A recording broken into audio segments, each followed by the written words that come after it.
Steve. Good morning, Steve. Diana Shimkus. I'll say it again, Carrie. I always get in front of you there with Encinitas Mindfulness Community. A really, as best one could understand it, a community committed to compassionate action, a community committed to seeing community in everyone, in everything, contributing locally, globally, and otherwise. And we apply most of our monies to those things, including World Central Kitchen, St. Andrew's Pantry, San Diego Food Bank, and now are getting involved in actually distributing, moving, packing the food, which feels just really incredible. Speaking to that, we will have our next San Diego Food Bank packing party next Thursday, August 13th. If you would like to join us, we have 10 slots committed to Encinitas Mindfulness Community. I know we have at least 6 filled. I know we have some extra, and I could easily send you the link to sign up if you haven't already. So that's on next Thursday, the 13th. And then the following Thursday, I don't know, we have fun on Thursdays. Following Thursday, we have our once a month Fill-A-Belly offering with our local community.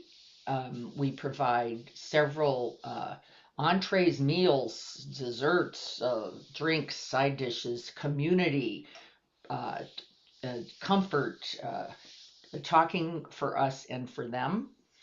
And then today we'll be talking about that idea of wise action and how wise action is never for one person. The skill, the gift, the capacity is really benefiting everyone always. You have heard me say often, no gift, no giver, no receiver, separate from the trilogy, from the whole. And we practice that as well. And I might say, I think we're pretty good at it.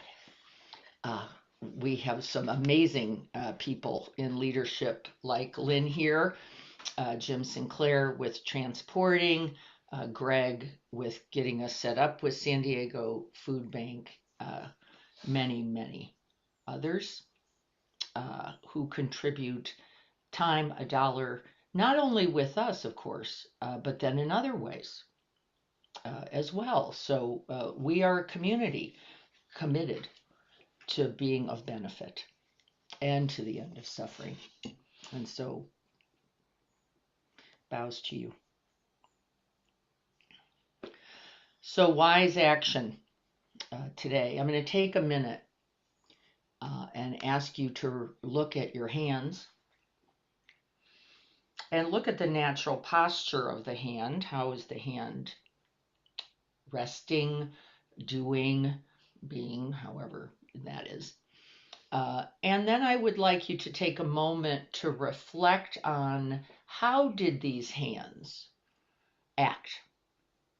This is wise action made visible. How did these hands act throughout this week? Were there moments of grasping, rejecting, pushing away, shutting down, right? Moments of open-handed, open-hearted receiving and or offering. We're going to talk today about that's the same hand. The hand that receives is also the hand that gives. The hand that gets is also the one giving. And we as a community have been practicing a little bit because we tend to like one side of that or another. We either like the giving part or we like the getting part. But I'm noticing none of us exactly has a balanced skill in this regard. We are not good at this. And this is the whole point of the Dharma, these teachings, to say this is continuous work. This is not just conditioned from the way we were and the way our parents were, the roles we played in family, that we are actually capable of and we have been gifted a heart mind that is capable of both. And that actually, whenever we think we're in one side of that or the other, and I'll remind all of us who have needed, as we all will in this human body, that we have taken that as some failure, some deficiency, some if only I'd done it right, gotten it right, done something. This is no truth. There's no Dharma here. And in fact, no matter who you are, no matter whether you receive the support or not, this is even more striking. You actually need it. All of us do. And so I'm becoming a little annoyed, actually, by not me, not me. Don't need anything. I just like doing it by myself.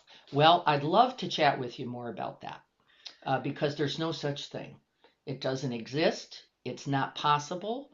And we all have preferences, which we all understand, especially us resilient ones who have the conditioning for being resilient, right? To go, I can do it. And by the way, we can do it as well, right? I don't want to diminish our capabilities. They are stunning. And we are also requiring the capacity to be receivers in this life, just beginning here with this need to be together, to hear these teachings, and then to live them. Alone, there's no hope for me. There is no hope for me. I am not confused about this. I never have been. By myself, I am, I don't know, some architecture. Libby just said fucked. You're just fucked.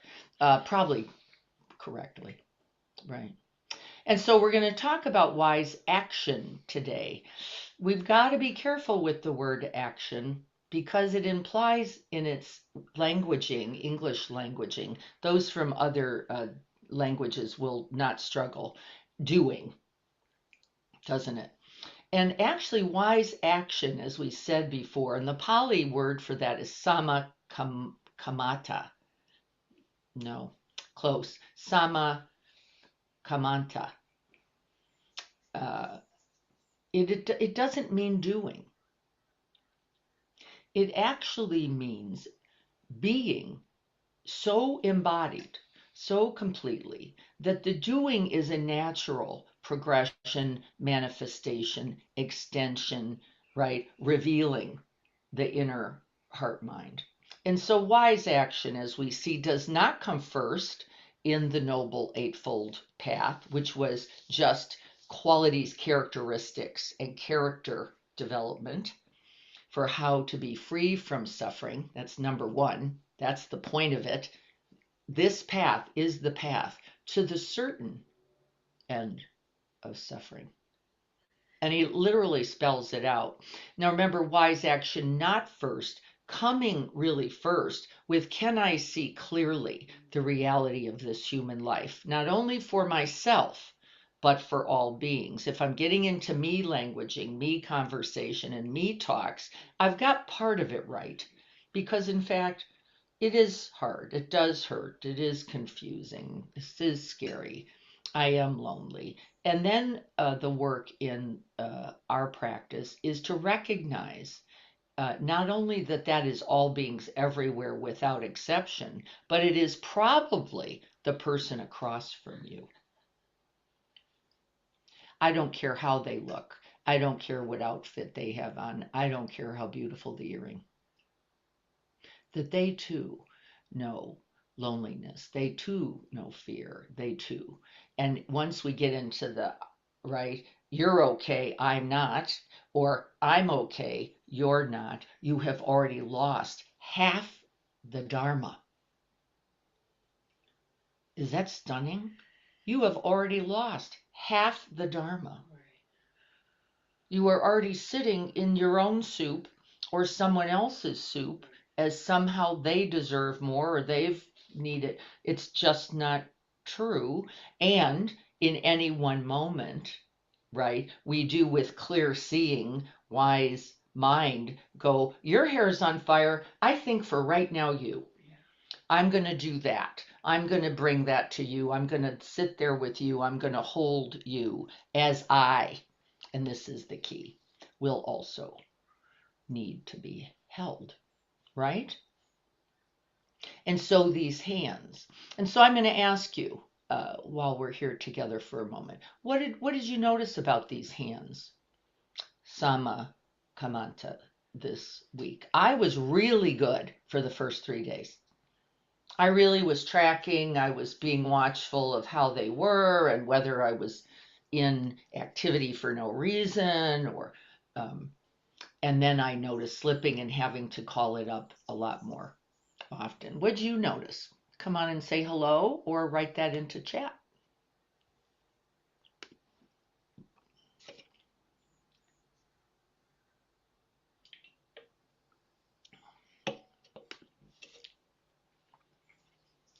What did you notice about these hands and their reflection or lack thereof of what is the inner reality, Dharma? They are busy doing, yes. Often, mostly with us not knowing half of what they're doing or intentioning to be busy, right? Because busy does what for us? A beautiful distraction. It doesn't mean doing isn't also wise, as we're going to talk about today, but left to its own device, the hands are not that smart.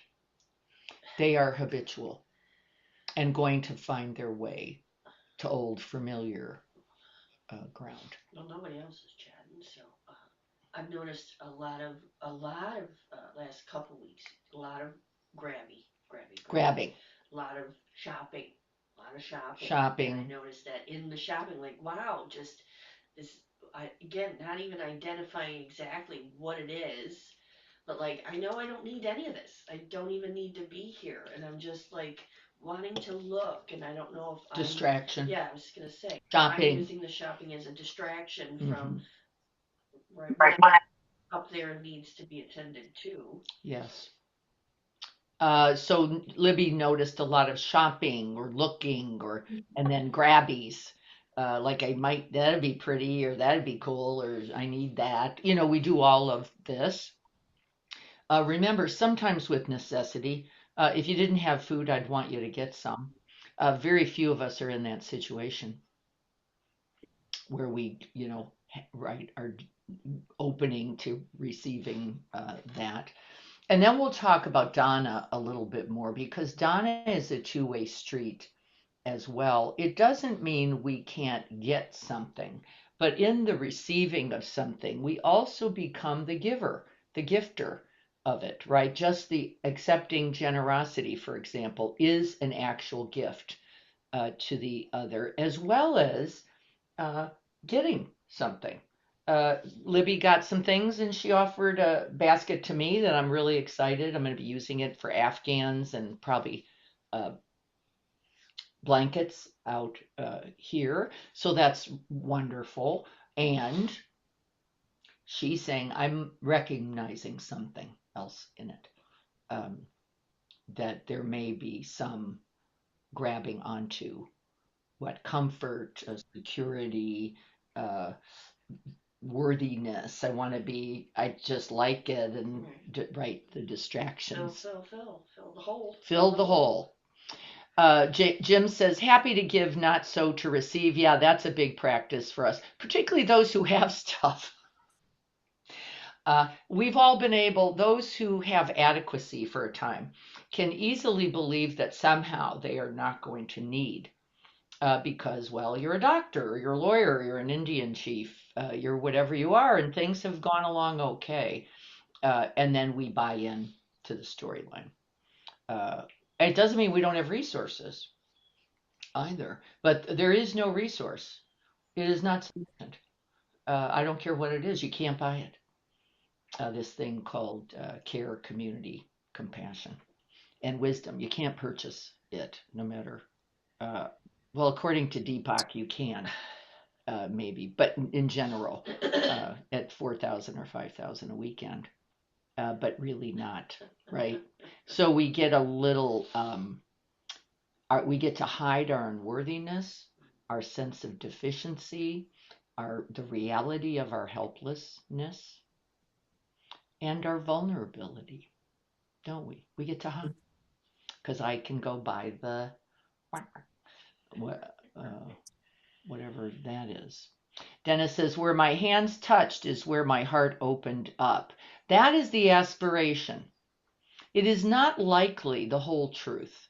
And yes, it is also true that where our hands touch, we open. That would certainly be the practice, wouldn't it? Wherever the hands go, so there, says the Buddha, goes attention. And where attention goes, so there goes the capacity for open heartedness, wisdom, patience, kindness. And we're going to practice again this week because it's a hard it's a hard practice. What else did people know? So grabbing and also receiving, rejecting and also opening.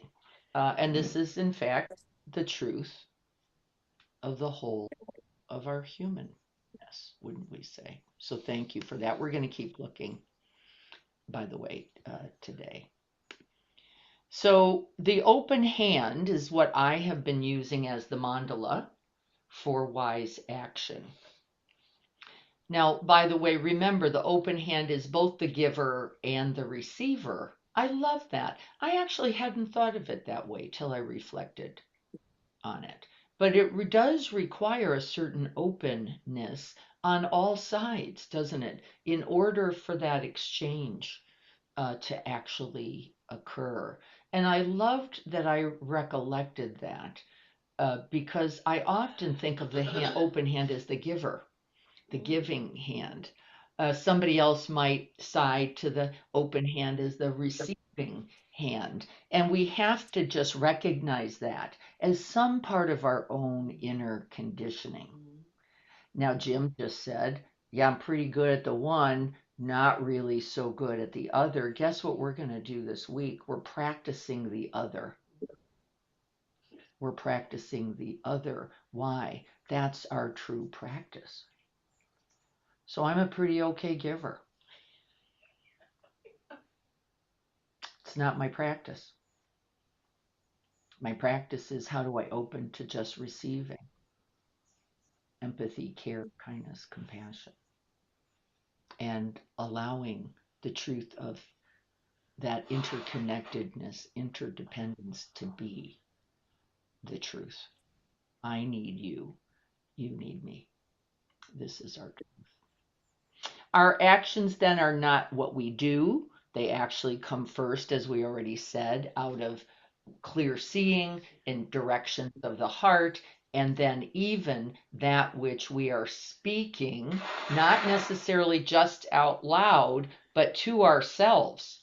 There is a lot of storyline. I'm not capable. I can't do it. I don't have anything. It's right. I'm all of the, I already do enough.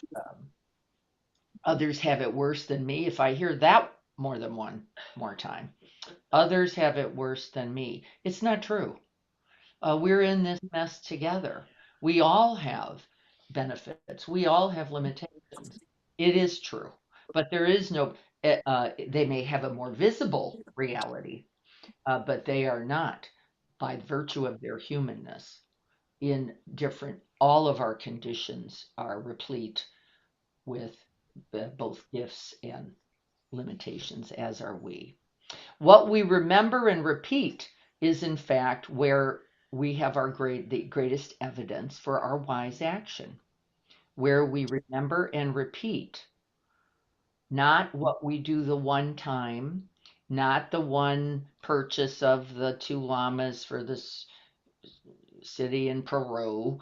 And it doesn't mean it doesn't matter, but if that is not something that is in some cultivated way ongoing, the truth is that is the cultivation of what we call then what? Character. That which we remember and repeat. And then we're all noticing this is hard to remember and repeat. Doesn't mean I don't do it, but this ongoing imprint, we're going to talk about it later, is in fact what the karmic reality is. It says, when the rubber hits the road, you are likely to do what you remember and what you repeat.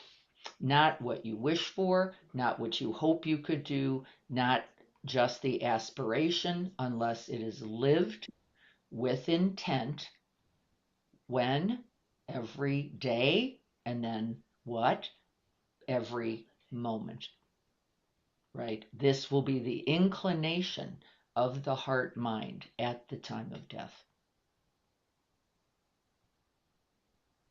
You're going exactly where that heart mind has been going for the last 40, 50, 60, 80, or 100 years. Every action, then, says the Buddha and all other spiritual traditions, leaves the imprint of who we are. Now, by the way, not in a fixed and solid way, but in that, right? This is the general, sometimes we call that personality, right? A sort of general ilk of you, a certain fabric, a certain weave, a certain texture of you, also changeable, right? As we have talked about every moment. Every gesture then of the hands shapes not only you, but the world that you are living in. We no longer get to say they.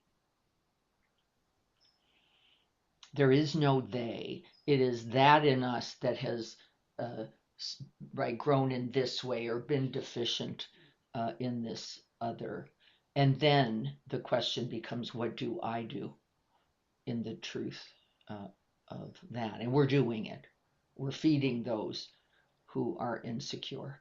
We are trying to be available in skillful, caring ways, not only then with those, for example, around food insecurity, but those with whom we live, work, play, right? And so then the question of what should I do now, it's been asked a lot. What do I do when? Is what? Cultivate the heart mind that is open, receptive, and clear seeing. Cultivate the heart mind that is filled with loving kindness, that is naturally inclined towards compassion, and then begin with yourself. That's the noble eightfold path. And then begin with yourself. Because if you can't get what you most need, you cannot be your greatest benefit gift to anybody. And Libby just talked about that. Then we have a tendency to go, I've got to fill something up now because it feels empty. Most likely also have it, right? Because, of course, that can't be true. It feels true, though. So we've been walking through this Noble Eightfold Path, now arriving as we approached wise speech and deep listening to something that in the Buddhist tradition they categorized in something called ethics. Ethics. This is the ethics section. The other was called the wisdom section. That was wise view and wise intention, aspiration, wisdom, heart, mind. We need that. And then from that wisdom, we come into now morality or ethics. I prefer that word, which are ways to be skillful. Ways to be skillful in speech. Now we're going to talk about ways to be skillful in actions, and then ways to be skillful in livelihood, in the exchange that we're asking for, right? I will offer this, you will offer that.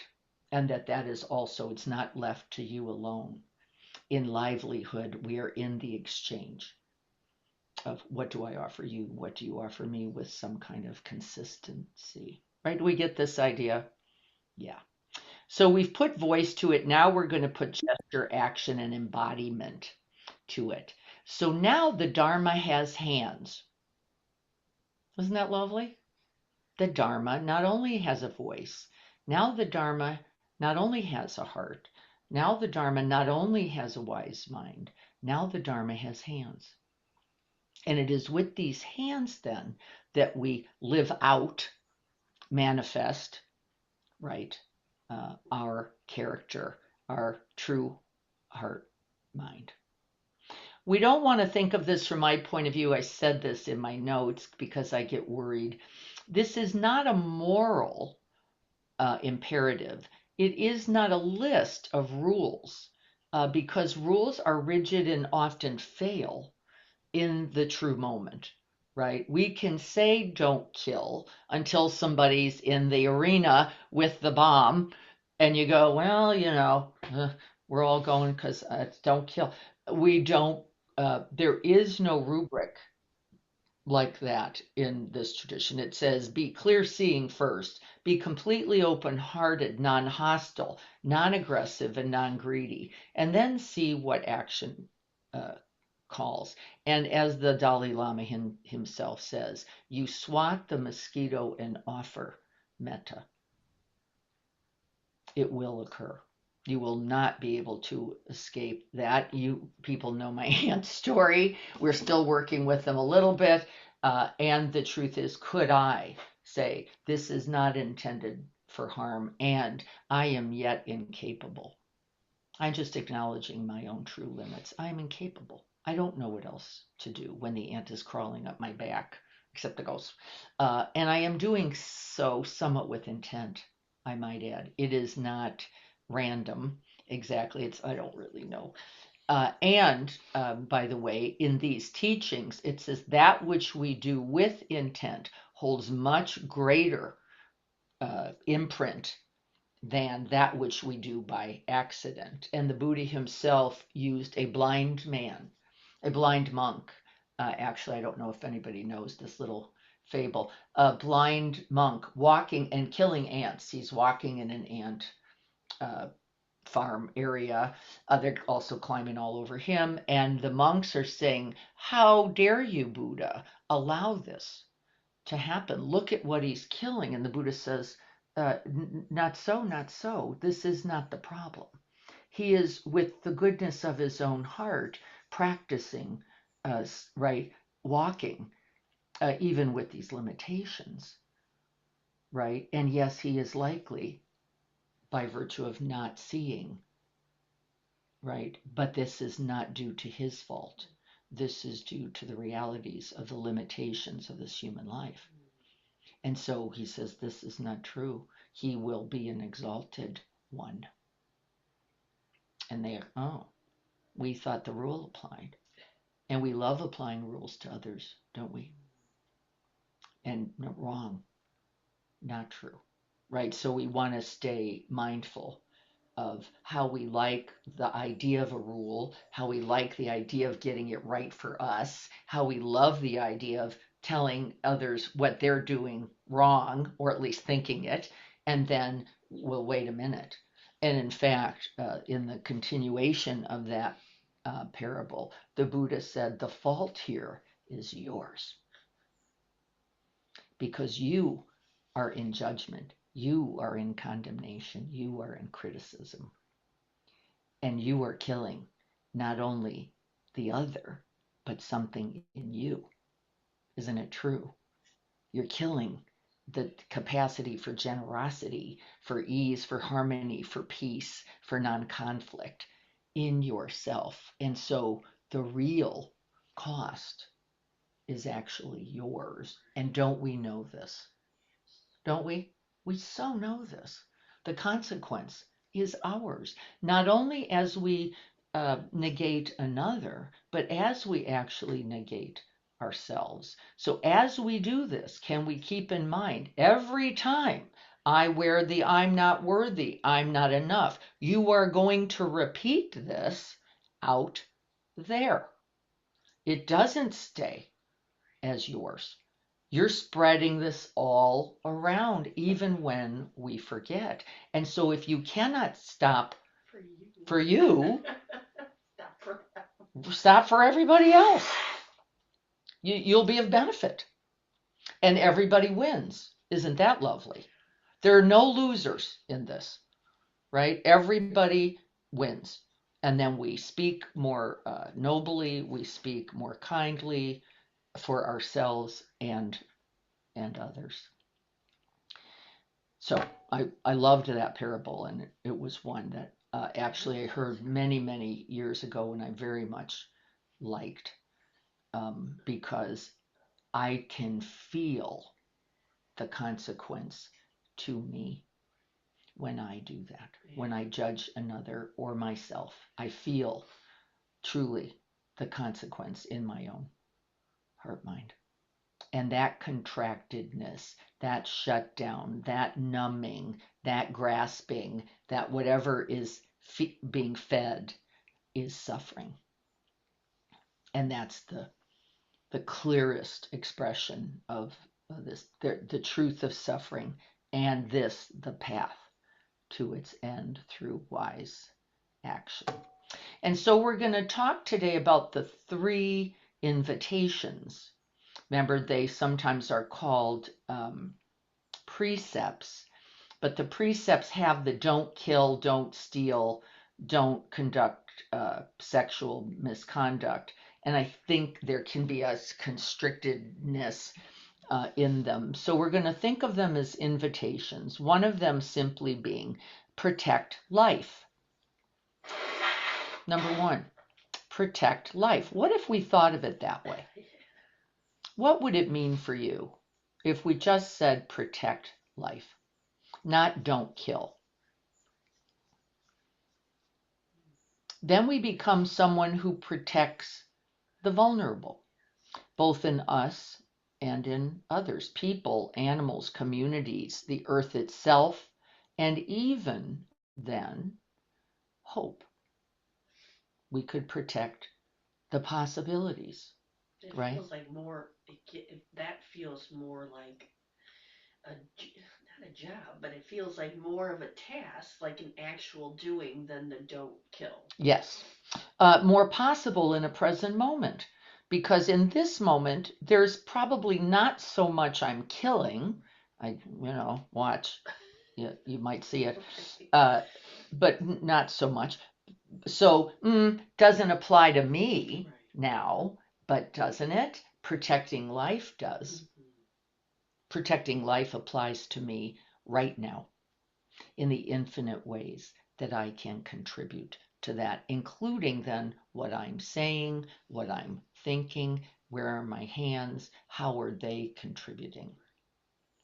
Right, protecting. So we're going to think about protecting life. We're going to look today to how do these hands, embodied, protect life? Well, I'm not hitting anything.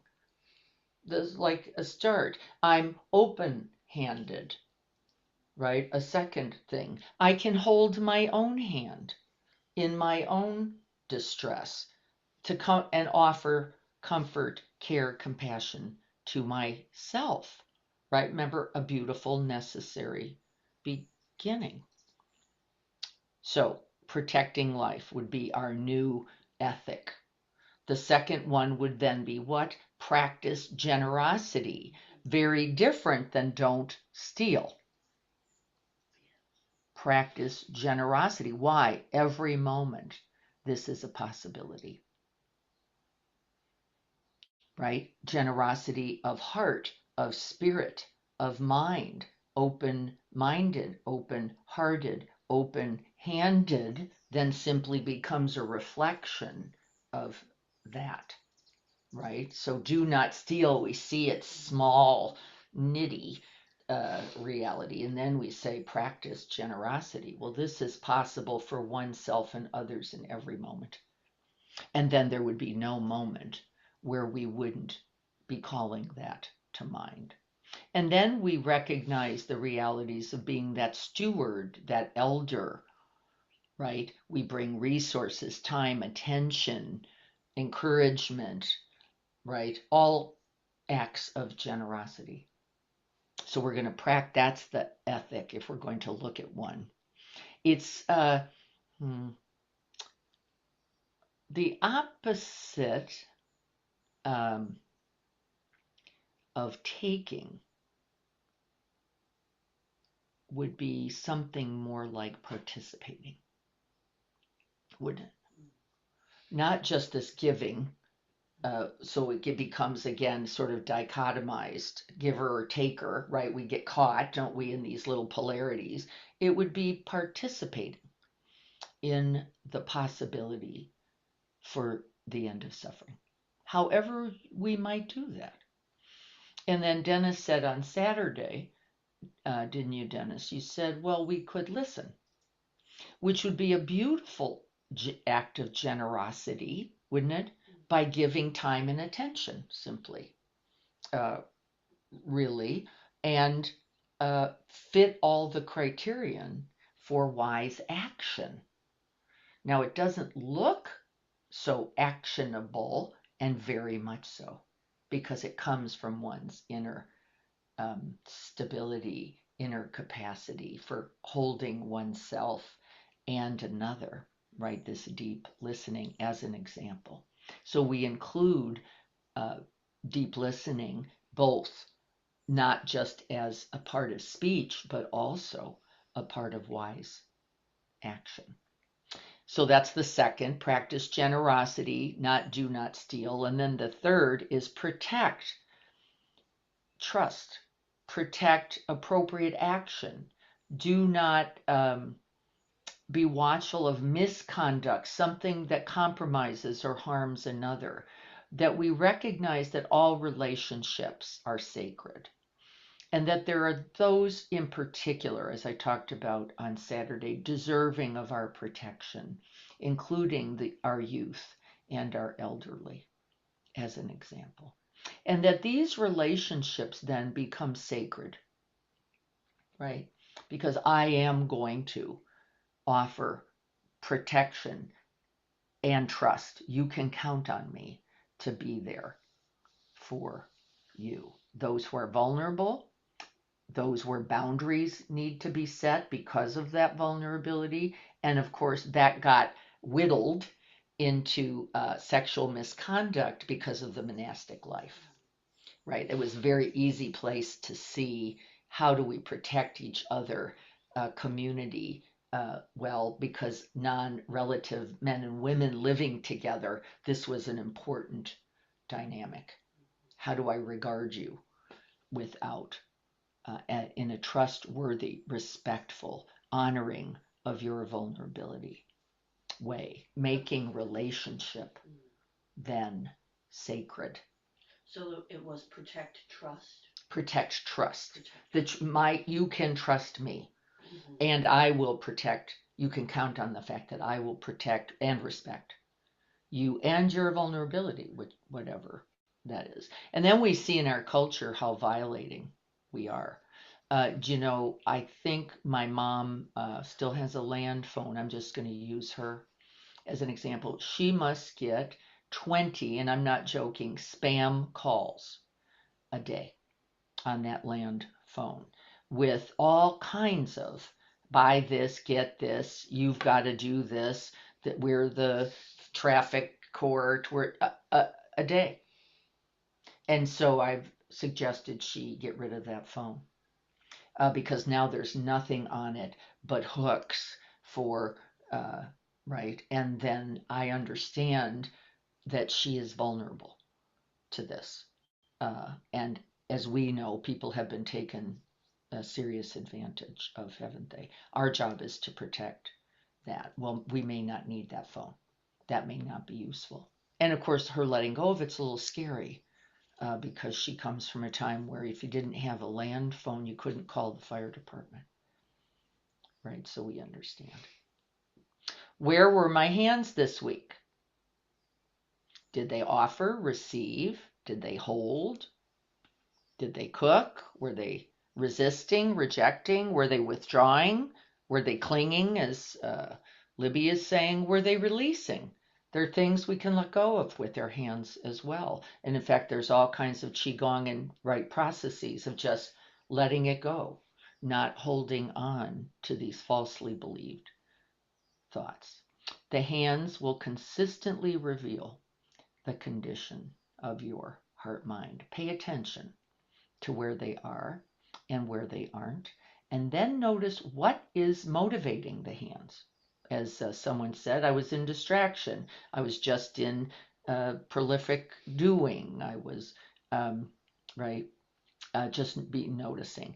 And then what's moving the hands? What would those qualities be? Anybody have any sense as you look for yourself? What was moving your hands this week? Demand. Demand. We said grasping and clinging. Of course, we know that's there. Yeah, Control. Yeah. Yes. desire to hold, Desire to hold. To hold on to, to Lynn. hold on to. Yeah. Yes. Hold on to something. And the fear that's behind that. Habit, love, control, compassion, wisdom, patience, care, right? We are moved, these hands are moved by all of this. And be watchful. It's not a negative or a positive. It's just the reality of this being human. And I want you to pay attention because the quality of the hands very much represents the quality of the heart. Where the hands are gripped, the heart is also gripped, as we talked about. And Robin gave us a little Jewish wisdom on Saturday about the finger that travels directly, uh, a vein or artery to the heart. So, where is the hand? What is it doing? And what is it offering or receiving? Remember, we're going to look at both offering and receiving occurring simultaneously. There is no one or the other. This is fits beautifully with our Zen koan, not two, not one. Now we see it. It isn't giving or receiving.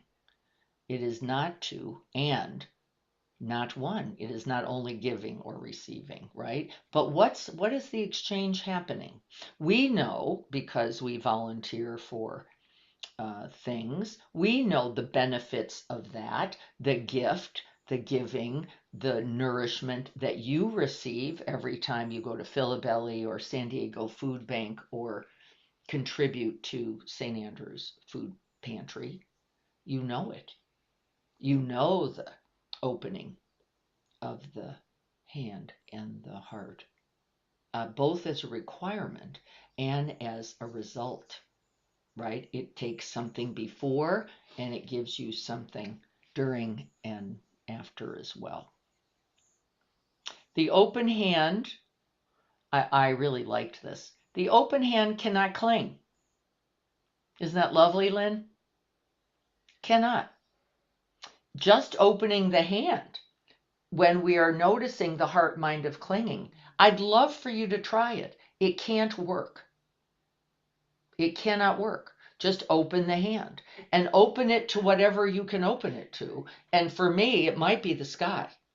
Like just better hold something and it better be pretty substantial because this grippy, grabby part of me is feeling pretty powerful, right? But you can't cling with an open hand. You cannot strike with an open and softened hand. It requires a rigidity, doesn't it? It requires a tension or a fist, right? We can receive, we can offer. This is the Dharma of the hands. Okay. If there aren't any questions, I think we're good here.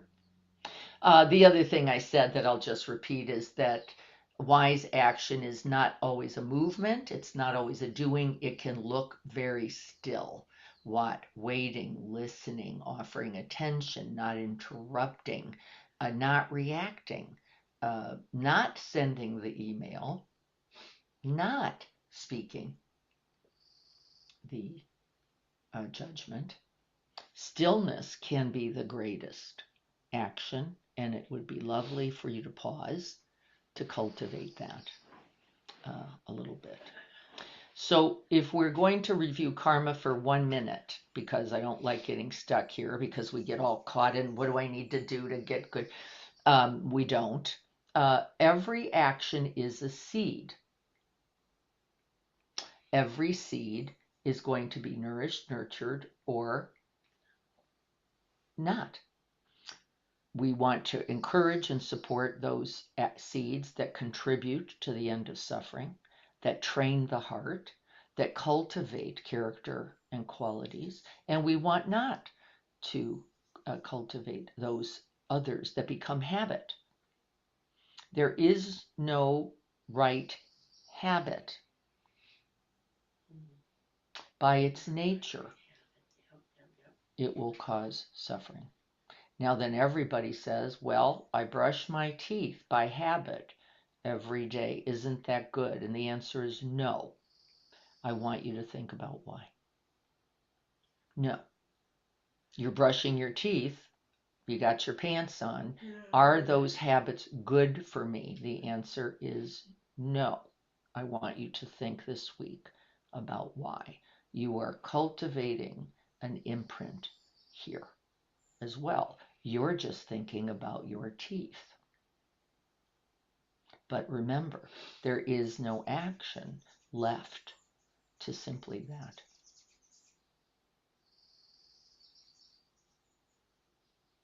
And then we go, holy shit, I better get it together. And the answer is correct. Not just for you, though, right? But for us all. Okay. I think we're good. We understand this. Now we're going to practice it a little bit. Yeah. Okay.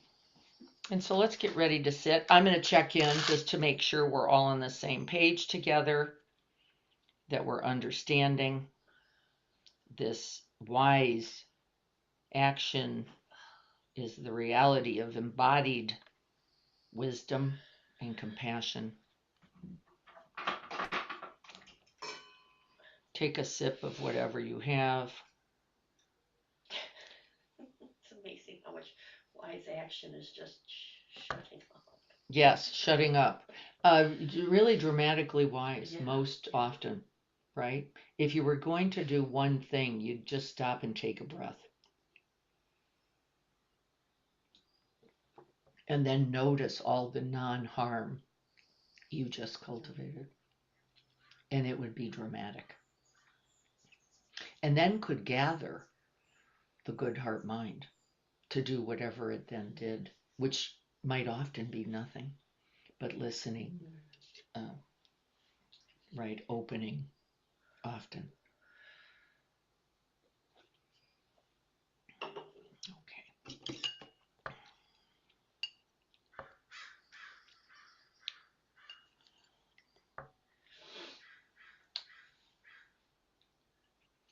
And so then, may these hands that have known joy, they've known grief, they've held tightly, they've let go, they have comforted, they have wounded, they have healed, they have prayed, they have made commitment,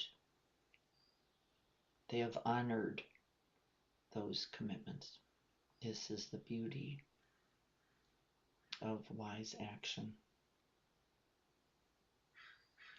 They are then, I think, as said in the Christian tradition, instruments then of peace.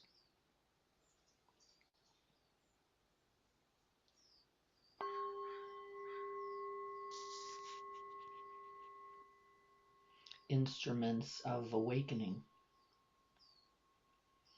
These hands then that protect life, that receive and give with humility.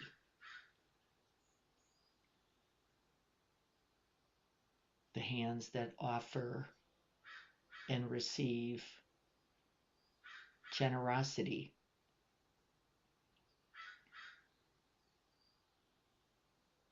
These hands that protect trust, right relationship, protection, appropriate boundary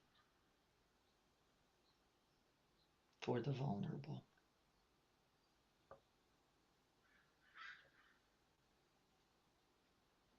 We're simply going to make contact with the felt sense of the hands as you're sitting here. I often lightly hold my bell. In my long meditations, I frequently rest my hands on them or I cup my hands around them. I do so on purpose with intention.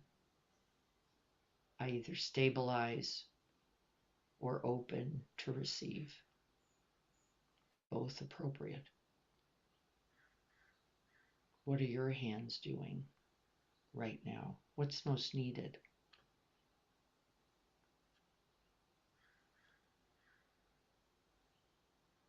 We're not changing the hands. We're simply making contact with their aliveness,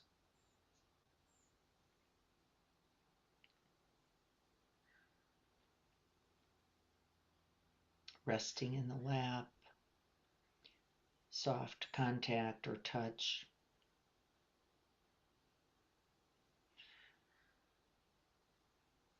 Feeling the pulse of life right there in the hands.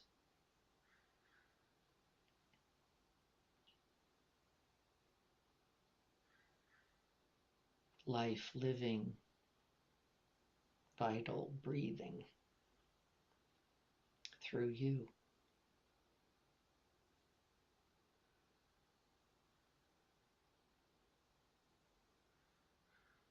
Sending the breath down into the hands, offering them extra love, attention, kindness.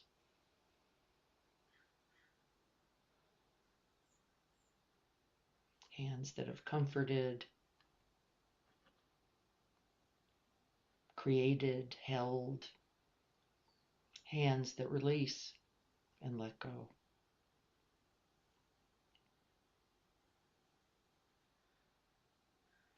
And then I'd like you to check in on what's most important. What is the truth of the hands right now with all that possibility? What's most true? My hands are very relaxed right now. I actually am not feeling like these hands need to do anything. They feel flaccid and weighted. I happen to have the privilege today of these hands being comfortable. There is no distress or pain in these hands. What a blessed life and body. Can I feel grateful for these hands exactly as they are?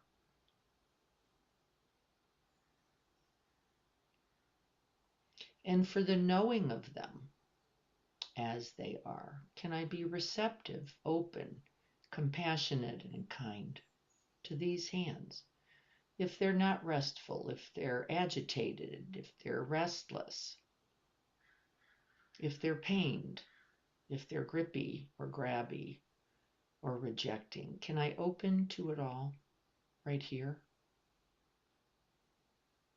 These hands.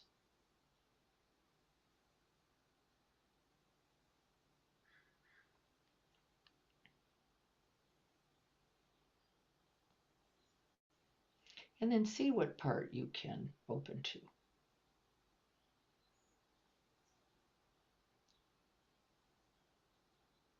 See if you can make real contact with the hands with a lot of friendliness.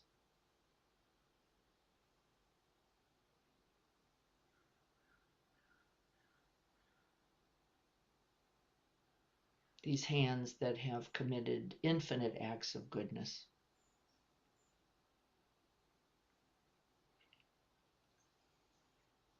Preparing, delivering, counting, bagging food is just one. Opening a door, driving, typing, holding cups, touching others, folding laundry, offering and receiving help.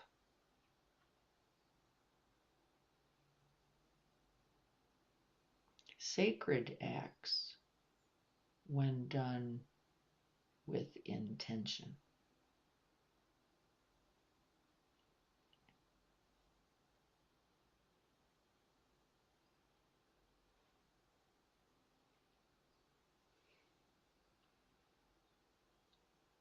And then as we feel the pulse in the hands, seeing if we can make contact with what the heart, how the heart communicates with the hands. The hands that are relaxed, as I said, or hurried. We talked about the grasping element of the hands, the protective reality. Hands that are generous, hands that are gentle, hands that are closed, avoiding, and just becoming intimate then with how the heart informs in each moment, recognized or not recognized, informs the hands.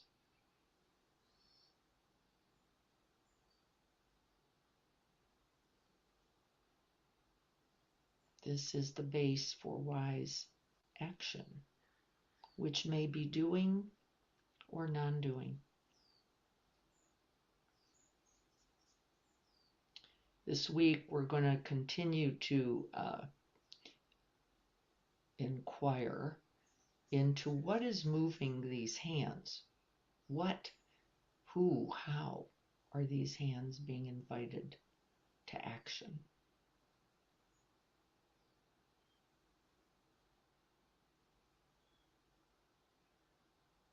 My guess is today we all have a set of plans, calendar, commitments, tasks.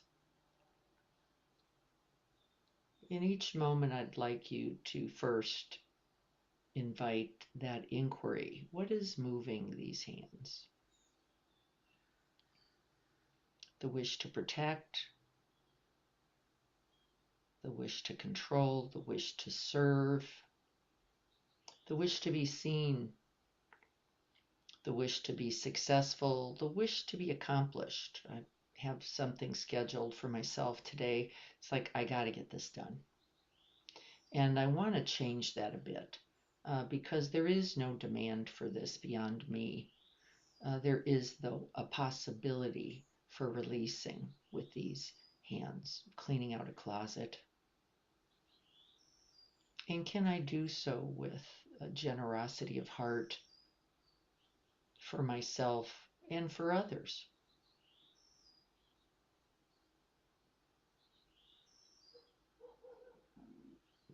Can I appreciate myself for the wise action and also give myself a little bit of a break without gotta get it done?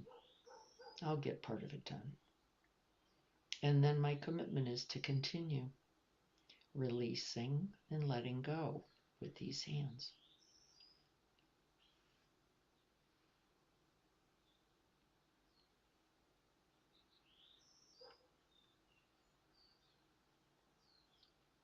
Is it skillful?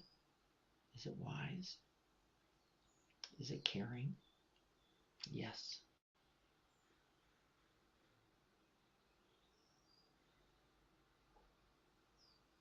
And what happens for me when I said that, interestingly, is that I walked my attention right up the hands to my heart.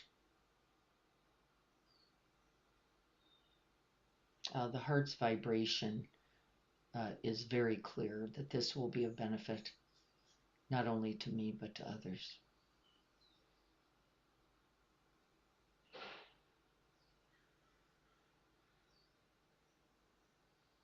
And then check back to the hands. See if you don't notice that there's an energy there.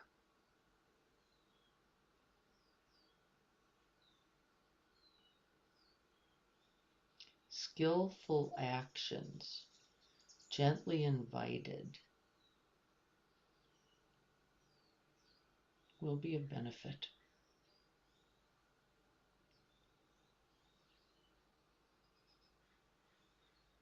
And see if we can't run the line between the hands and the heart and back to the hands.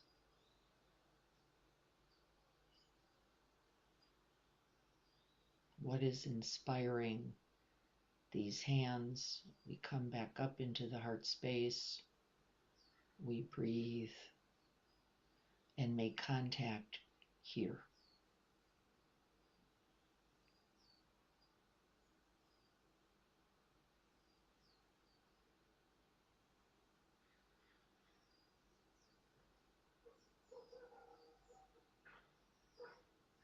For some people, this breath practice can work, which is resting in the hands, breathing in and up into the heart, resting in the heart, inviting that inquiry, what is most alive here, and then breathing down back into the hands to feel the connection, the contact, the reality. How does the heart inform these hands, this moment?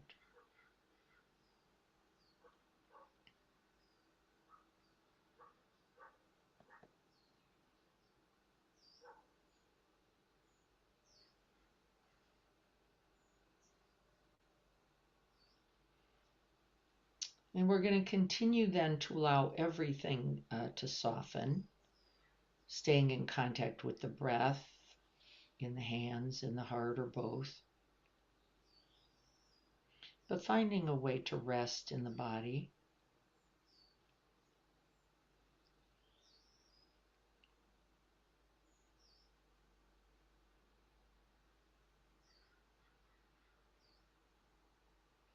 And then we're going to intention an action of these hands today with the whole of this heart.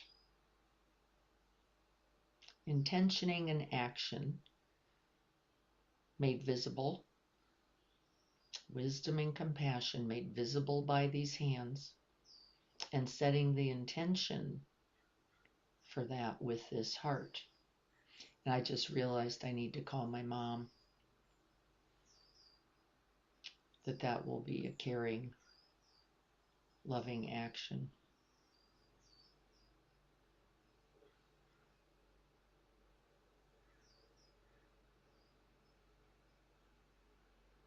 I'm going to start cleaning out the closet. Another caring, loving action. I'm going to gift things I don't use to others who can. Another loving, caring action. I'm going to take a walk and rest these hands. Now remember, these are simply intentions, not yet realized. Just making contact with the wholesome desire of the heart.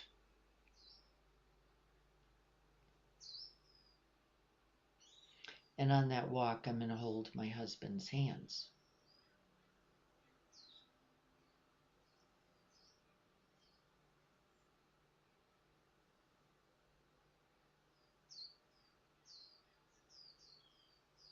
Now at this moment, simply a recognizing of the heart's wholesome desire.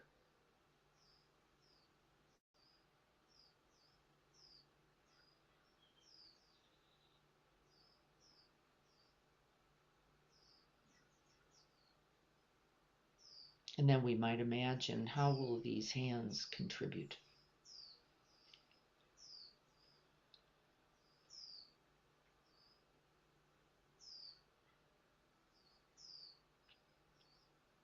We are completely free and liberated to enact this heart with these hands in infinite ways, infinite possibilities.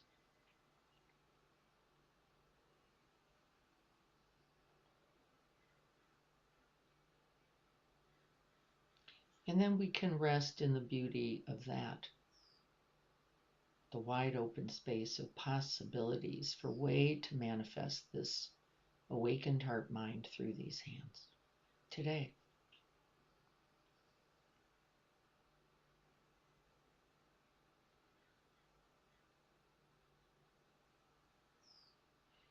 If wisdom were living through these hands, what would they do today?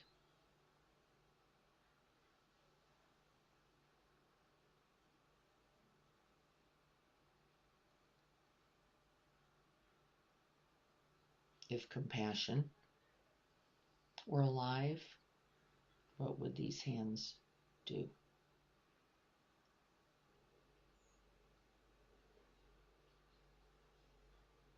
If love were moving these hands, what actions would they take?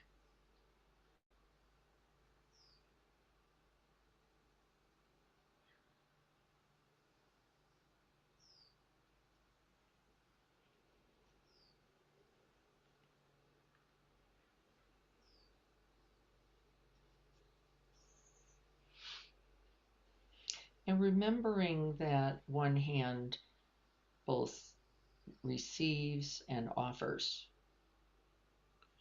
and that life is in fact asking both of us in every moment. This is the exchange. There is no one offering or one receiving. They are continuous and both.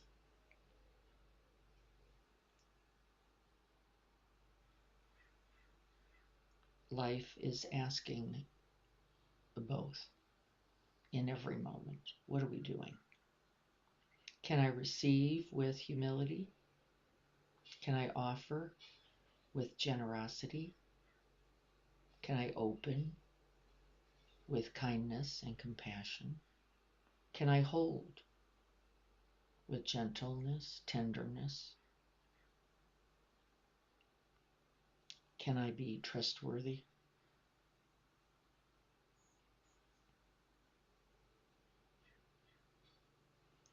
And we're going to remember once again before we end that there is no perfect action. There is no one action.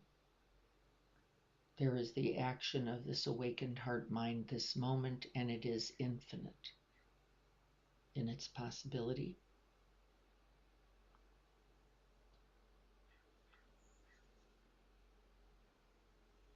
And may these hands protect life and not cause harm. May these hands express generosity and not take what is not needed. May these hands cultivate trust.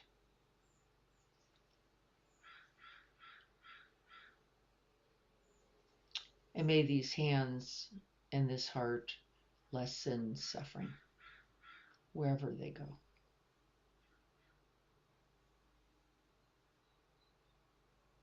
wherever they are.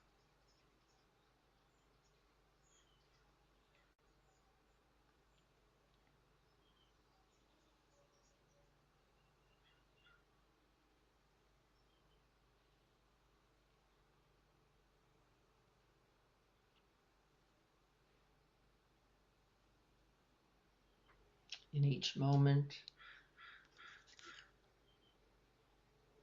see if we can recognize what there is to offer as well as what there is to receive.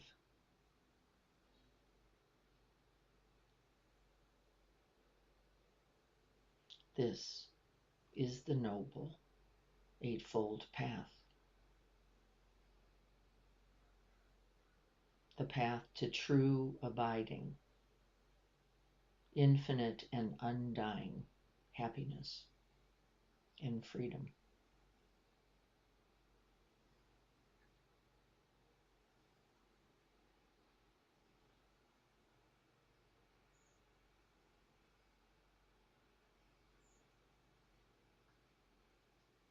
And may these hands in this practice be of benefit today.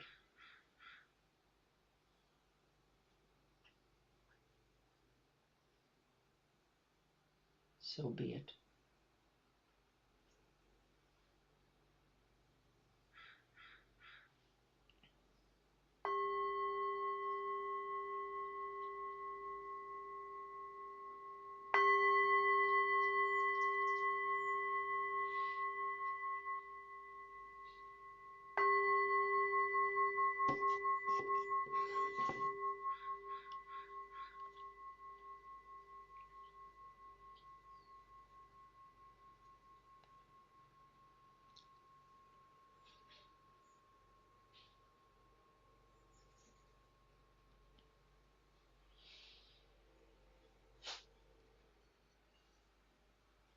I'm going to check in, see if there are any questions before we go over our practice for this week, though I've now spoken it a couple times. What are you noticing?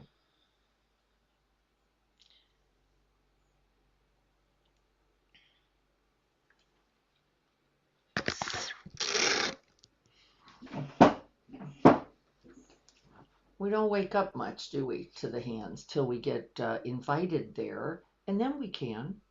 And then we can become so aware of what we're doing with now just one more opportunity, right? They're infinite. There's not one where we place the eyes, where we place the heart. This will just become an awareness practice for the hands, noticing, which is good news. I'm going to see if I can't find the practices here, and then maybe I'll be able to share this. And can you see that intention drives, that wisdom, those wisdom factors drive our ethic and our behavior, even when we forget.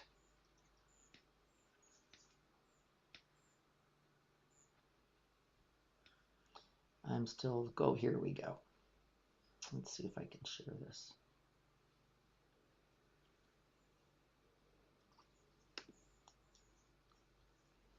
I've got some in chat. Let's see here. I like how open hand fits with open heart. Yes, isn't it convenient? It's good. If we can't catch it in one of the directions, hopefully we can catch it in the other. Heart's a little hard to make contact with. I notice myself, but I can always get a felt sense of my hands somehow, and then I can invite that back right up the arms, right back into the heart. And remember, they're always congruent. They're congruent. So if the hands are gripped, and you're feeling like you're being open-hearted, it would be wise to check what else might be here. Is it some kind of protection? Is it kind of some anxiety or fear that it can't go well? The hands are in a constant mudra, is the truth. There is no setting the mudra. They are always in a mudra. Do you know what's happening? The joy of each hand having capacity for giving and receiving. Isn't that comforting? It feels good to me too, that it's actually happening all the time. Even when our hands are resting on our own laps, can we offer that gentle care, that kindness, that open-heartedness to ourselves? Hard time hearing, but yes. Dennis, we seem to know that your computer may not have a volume. We've talked about this before. It might be helpful to wear a headset, and I happen to have an extra. Maybe we can talk about that on the weekend. That might be helpful to you, because not everybody's external computer works well. Also, my voice does drop in the meditation, and I keep working on that. So I will try to be mindful Hey, again about that. Di, Yes. sorry, it's Robin. Yeah. I This is a comment to the heart and the hands. Yeah. Um, I really loved how that the breathing changed for me when we were thinking about the hands and then breathing into the heart and how whatever that process was. I can't quite remember it, but it changed how my diaphragm and rib cage expanded when we were thinking about the heart versus the hands. It Yeah. was just really interesting for me. I'm Yes. going to play with that this week. Yes. They're informing each other in ways that are well beyond our recognition. But this heart hand connection that we can breathe literally right from one to the other, I think will allow us to be a little more congruent with whatever the truth is, including our own protection. Right? As well as our own attending, as well as the offer. Remember, giving and receiving are continuous, each happening in each moment. And one of my invitations is that we recognize both, that we drop in on both rather than this idea of me as the giver, you as the receiver, right? And then we notice, haven't we, as a Sangha, the challenges that we've had being in one fixed part of that role or the other, when in fact the Dharma says we are always both. Oh, well, this is handy. And so then how is my bringing a smoothie to Felicia both? Well, Felicia's offering me the opportunity as well, isn't she? To be caring, to be kind, to regard not only myself, but others in their vulnerability as others have regarded me in mine, right? And it's a continuous exchange. There is no giver receiver. We keep saying it and then we keep forgetting. And no one gift. And the smoothie is the least of it, isn't it? It is the least of it. It is this opportunity for once again affirming the capacities of this human life, isn't it? Affirming. Start saying thank you when we offer. Yes. Thank you. Thank you when we offer, Libby said. Could we say thank you when we offer? Yes. Wouldn't that be amazing? Because it would be the truth, wouldn't it? It would be the truth. And we frequently forget that truth. And our job here, if no other, is in fact in the remembering. So let's see what else I wrote here. Let's see if we can share it. Might help us a little bit. So weekly practice, the open hand.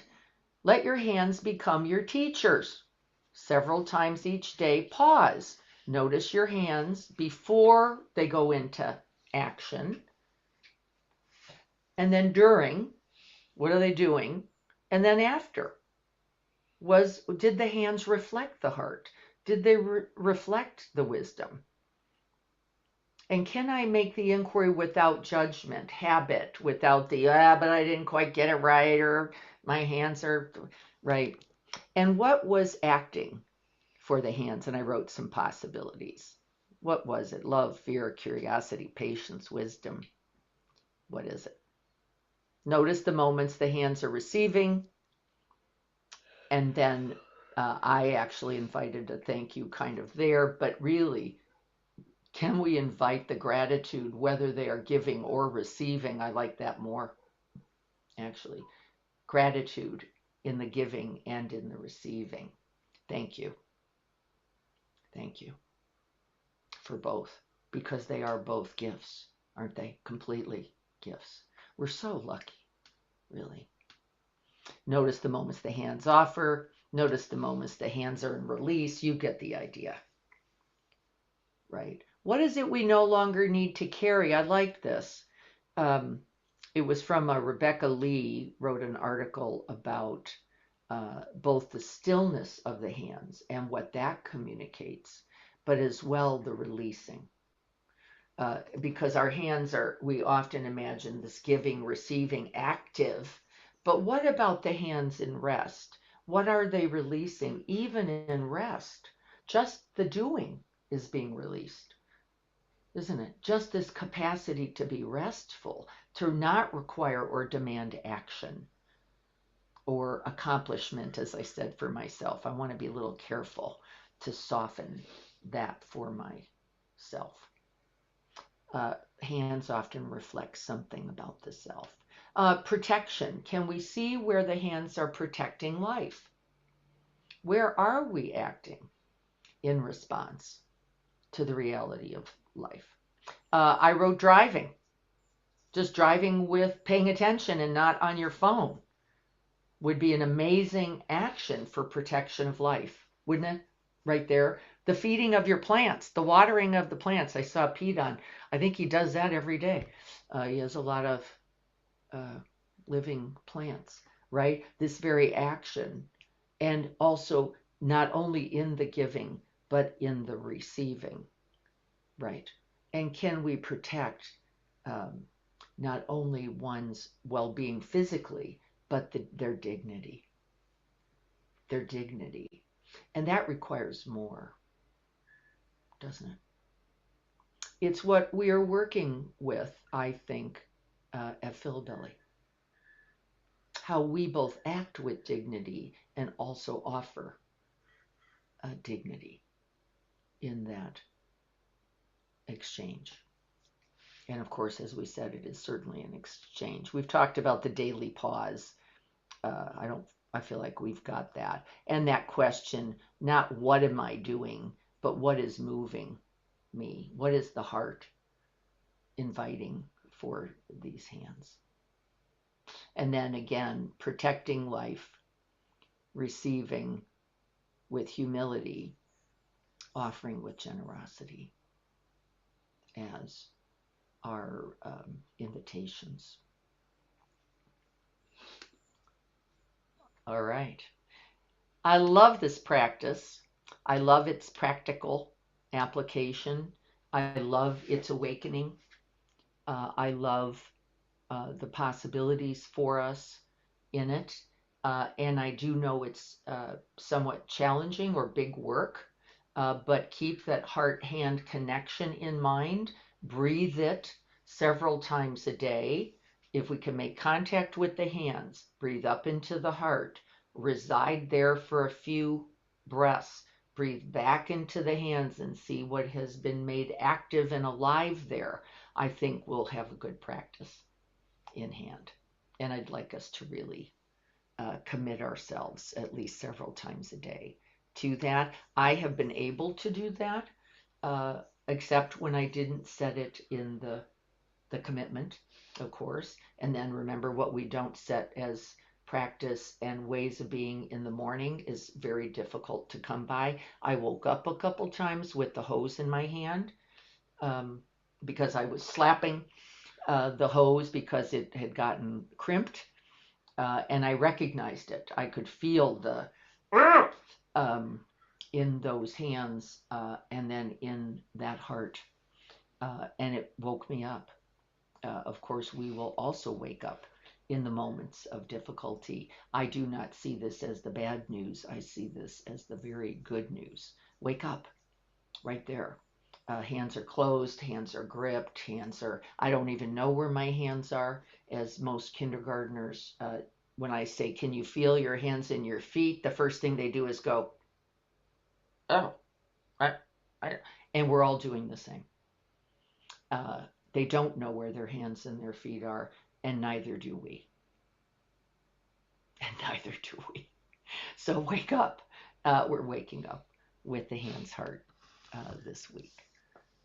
All right, I think we're close to time. Any questions, comments about this? Any, boy, this is going to be tricky. Your hands are with you everywhere you go, so this is handy. Diana, it's Marie. Hi, Marie. Good morning. Good morning, Sangha. Well, this is pretty meaningful for everyone, but for me as a 32-year massage therapist, my hands are they're a lot. So if They're they're your not, livelihood as well. This will be very interesting next week. yes, well, Yeah. starting in a couple hours, because I do find that over the decades, as I've just honed professional skills, but also mindfulness skills, how my work has changed and life circumstances. As I've awakened more, I feel I have gotten more skillful as a therapist, and that's been really interesting to observe. Yes. And with more attention, I'm curious what else I will notice. Yes. I really love the practice, Marie, for you of breathing from the hands into the heart. To see what is there, whether that's just a wisdom, and which of course you have cultivated over decades, and now what is the quality of heart that comes with that? Because you're certainly skilled. And then the inquiry for all of us is, how is it both a giving and a receiving? Even as you are now in a livelihood, literally, offering, very clearly making an offering, what are you also receiving in that? Will be very interesting for us to check back on. I love this. You're really sort of a perfect, um, really representation for our movement into right livelihood. Marie, you'll be I, a real benefit to us there. I can tell you just the life events of the past year and a half as I've opened into loss and grief. My ability, I think, to feel into someone else's body has expanded. And I don't know, that's the only thing that I can attribute that to, because I feel like there was kind of a dramatic change in the past year and a half after experiencing, real grief for the first time. And there was a compassionate component, a connecting component that opened up. Yes, we can't stay away from it at some point, and grief is often the door opener, the heart opener, because we cannot also avoid it. And we often imagine ourselves somehow being able to escape it, even though we know the realities. It informs us in really dramatic, very dramatic ways.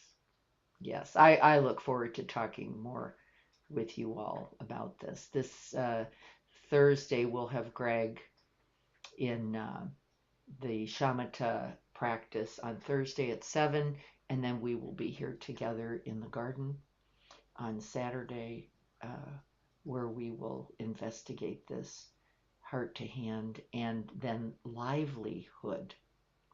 What element, what is the additional element that we will be bringing from wise action to livelihood? And we'll talk about what else is incorporated there. And it is not the exchange of money.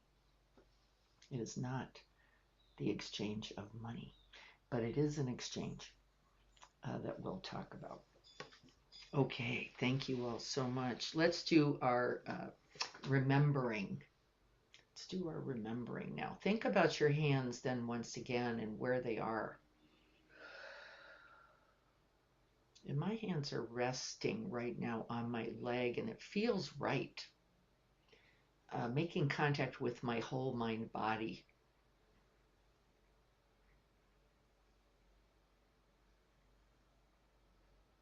And just taking a moment there.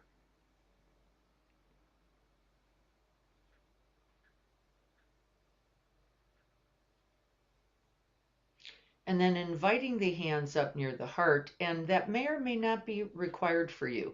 It's very funny, I don't know the words. It's very hard for me to recite the words with my hands somewhere else. They are informed uh, very much so by this mudra. And so for me to remember the words, the hands come up near the heart. See what's true for you.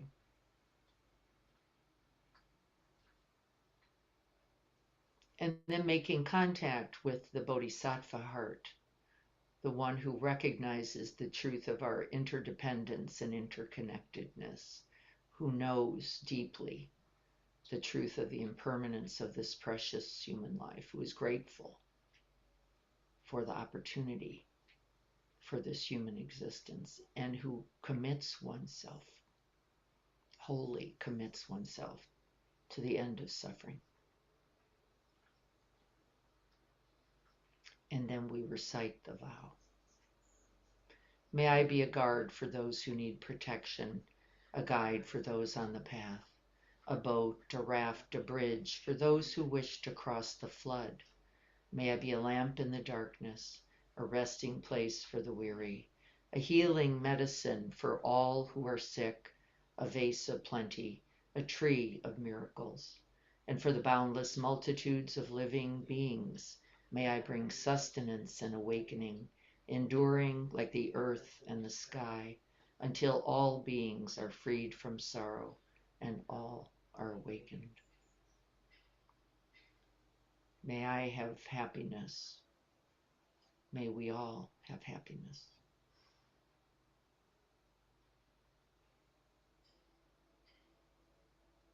May I be free from suffering. May we all be free from suffering.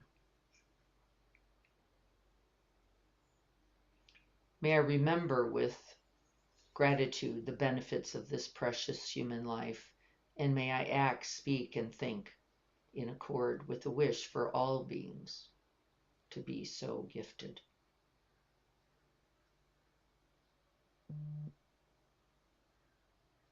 May I rest and dwell. May we all abide in this infinite awakened heart mind, free from greed, free from hatred, and free from ignorance,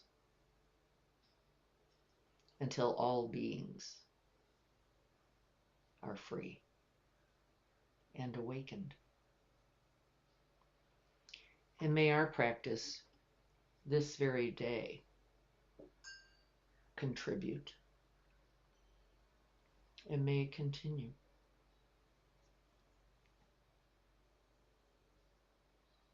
So be it.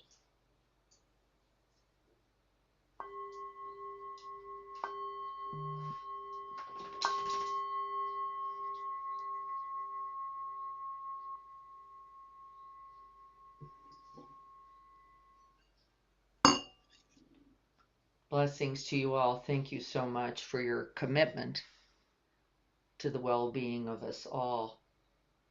I'm counting on you. Thank you so much. You can count on me. Good to see you all. I'll look forward to hearing how this practice is going this week. Look forward to seeing you on Thursday or Saturday. Be well, everyone.